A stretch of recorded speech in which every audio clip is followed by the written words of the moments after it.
Hello friends, fellow artists, and Art League family. This is William McMahon. I'm here on behalf of Art League Online. Today I'm going to be doing a video on how to render a hand from just a general kind of generic to draw a hand from a generally rested pose, and then also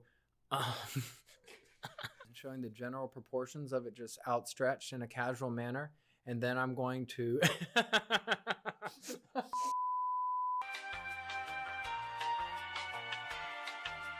Then I'm going to be showing how to pose the hand in a casual manner. Hope you enjoyed the video.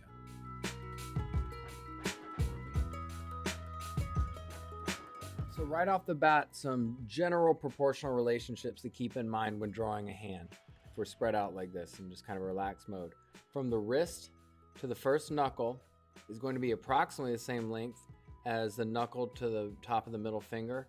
And then also, it's going to be approximately the same as the width of the palm. So I'm going to come across here. I'm going to establish the arc of the knuckles first. Then I'm going to lightly and softly flesh out on either side, arcing outward. And then I'm going to establish my wrist. And for every person, no matter what body type they have, thick or thin, muscular, doesn't matter. Every single person is going to be broader at their elbow and narrowing towards their wrist. So early on in your hand drawings, you should try to establish the context, the angle of the wrist, and show that it is broadening away from the hand. The thumb is going to exist approximately halfway up the palm. If you're in a relaxed, extended position like I was showing, thumb. Then I'm going to come and I'm going to establish the knuckles. And I start with the pinky and the pointer because they're on flanking either side of the palm. Then I'm going to put my ring finger and middle finger in between those two. Then I'm going to show the tendons radiating out from the wrist. And then with the information in mind that the middle finger is going to be approximately the same length as the palm. Take this. I know it's going to be the top of the middle finger. Now, the single most important thing that I want people to keep in mind when they're drawing hands is to consider each finger as 3 sections or segments fitting together to create one. I don't want people to think of a finger as one singular object. The way I construct that is I'll think bone, knuckle, bone, knuckle, bone, and then that will end the flesh up there. It's kind of cylinder rectangles around that bone structure. Another way that works better for some artists, it's more intuitive, is to just ignore the bone structure and simply build the finger as a rectangle right off the bat. And that's okay. It's not how I do it, but I think that's a fine way of building. It's just so important to have in your mind that each finger is 3 of these fitting together to create one. The ring finger and the pointer are going to be approximately the same length, and look at how much shorter the pinky is. The pinky usually aligns approximately with the final knuckle of the ring finger.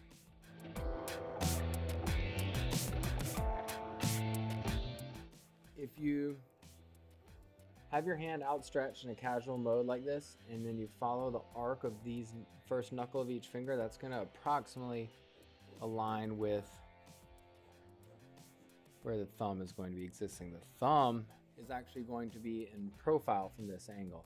And when you see fingers in profile, you'll observe that the bone is going to be closer to the top and it's going to be flatter, and then the underside is going to be a little bit softer, fuller, and fleshier. The thumb is also going to be the thickest one of your digits. Thumb knuckle, I call this area here the soft fleshy patch. We need to account for that. So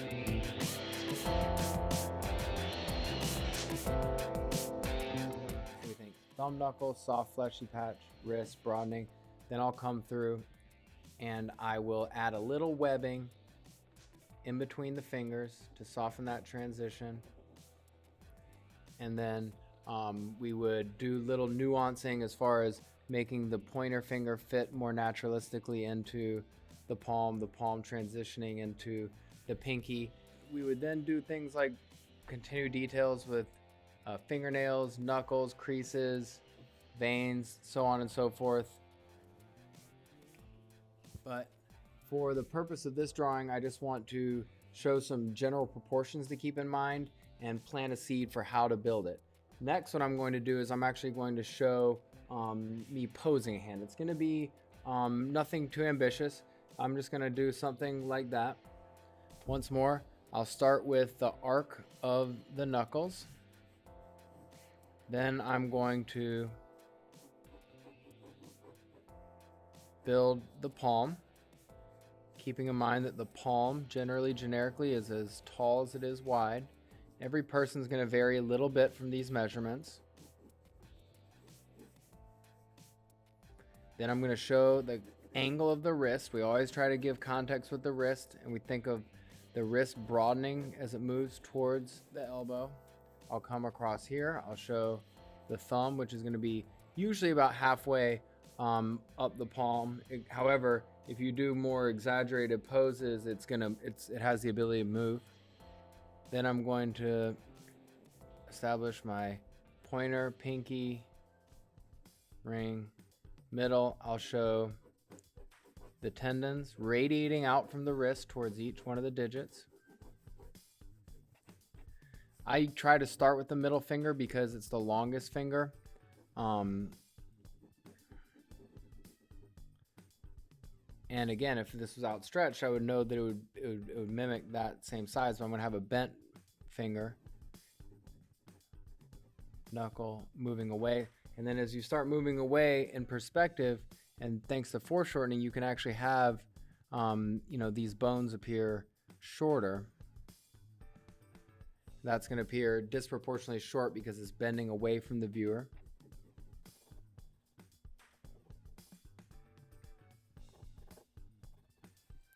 Now here, bone, knuckle, I'm drawing right through this finger.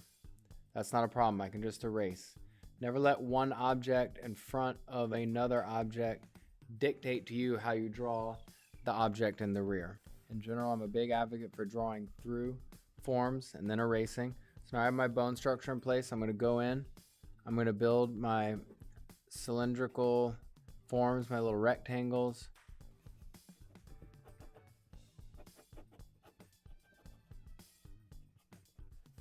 And so from this angle, my hand is shifted a little bit, so I'm seeing it closer to the top, so or towards profile, so I'm a little bit flatter.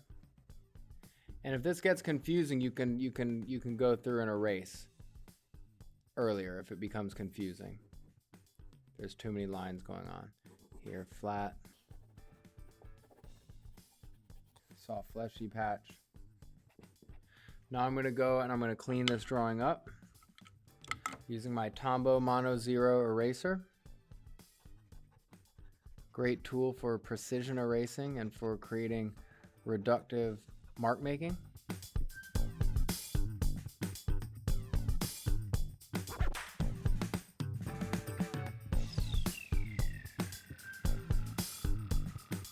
Today I was drawing with a 6B pencil, and I'm also drawing onto printmaking paper. The 6B pencil, it's a Faber-Castell jumbo pencil. 6B is going to denote that the pencil B, I like to remember B is as kind of referring to the mark making tool being more bold, closer to black. It's going to be softer, more like charcoal. So I was using that to try to make the lines more visible. Normally I would advocate for having my drawing be lighter early on. So I'm cleaning some of this up. Next, what I'm going to do is I'm going to give myself some contour guidelines. So I'm going to imagine what would it look like if there was a string wrapping around these fingers. And this is going to help me in my shading to show the viewer with my marks about the surface quality the shape of what I'm drawing. And then now, if I establish my light source in the upper left, I'm going to go heavier on all my edges and sides opposite the light source. As I mentioned in previous videos, edges present an artist with an opportunity to showcase light source and texture.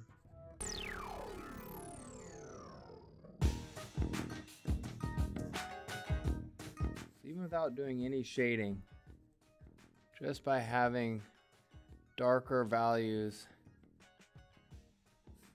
on the sides opposite the light source, this drawing should be starting to look somewhat three-dimensional. Next, I would be using my contour guidelines to help inform me on my hatch marks. As I build up value, I would add in details like knuckles, knuckle wrinkles, creases.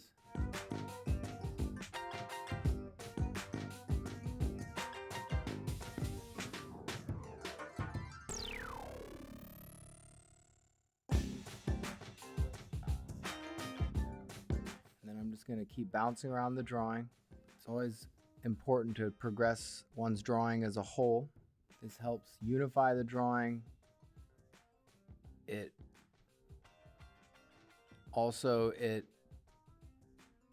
can help prevent you spending too much time on an area that ultimately is incorrect in relation to the rest of the drawing. So it's kind of a troubleshooting thing as well.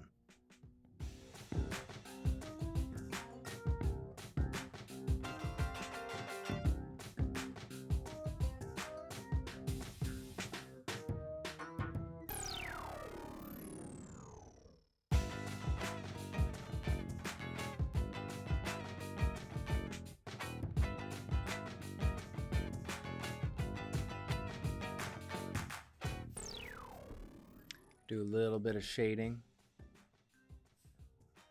on the side opposite of each one of the tendons to give them a bit of dimensionality.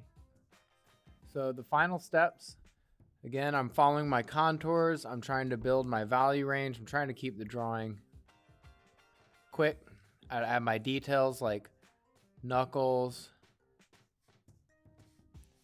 fingernails, etc.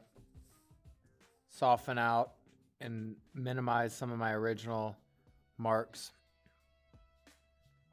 And again, I cannot encourage people strongly enough to practice drawing hands. Artists of all levels, if there's one exercise that I would say is universally beneficial above all else, it's hand studies.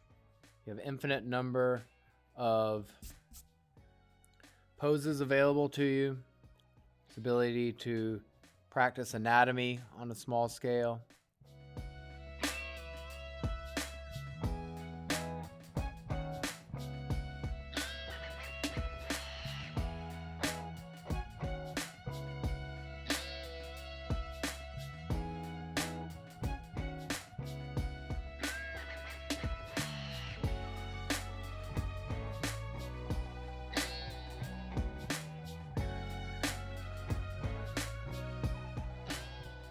Be putting out a second video demonstrating drawing a hand from a more ambitious pose.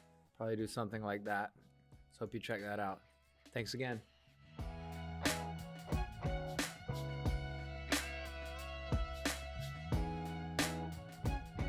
Hope that everyone enjoyed the video.